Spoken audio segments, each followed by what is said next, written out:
cat.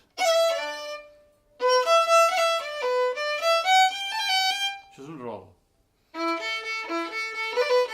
Un altre double cat. Un altre cat.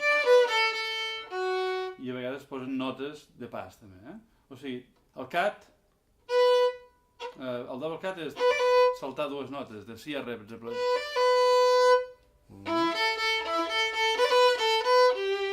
El cat és una nota per sobre.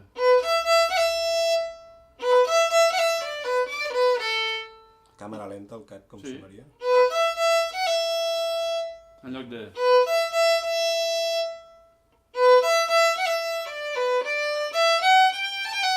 I això és un roll. En lloc de... És donar un tom, una floritura, una ornamentació a les dues Concretament el notes. rol, quines notes has fet, per exemple? Sol, la, sol, fa, sol. En Quan hauria de ser sol, fa, sol.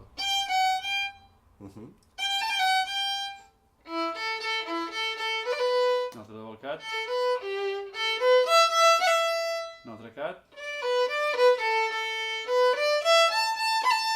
Un altre cat.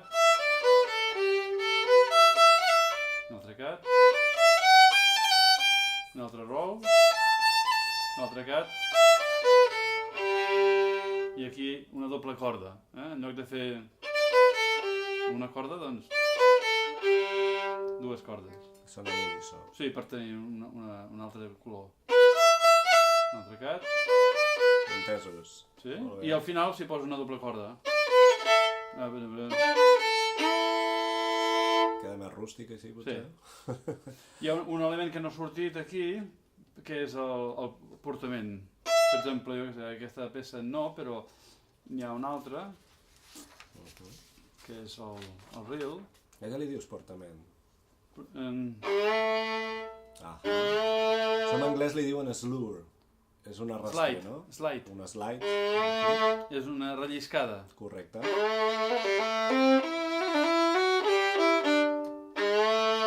Venir per sota la nota. Vens per sota, és més freqüent que venir per He sota. de fer un la, doncs començo amb un sol sostingut. Nota d'aproximació cromàtica, lliscant amb el dit. Això només ho pots fer amb instruments de corda, està clar. També de vent també es fa. De vent, però no es diferenciarien tant com amb el lligat, es diferenciaria d'un lligat? Bueno, simplement és agafar la nota per sota, un semitó per sota i arrossegar-la. És molt típic del blues. Sí.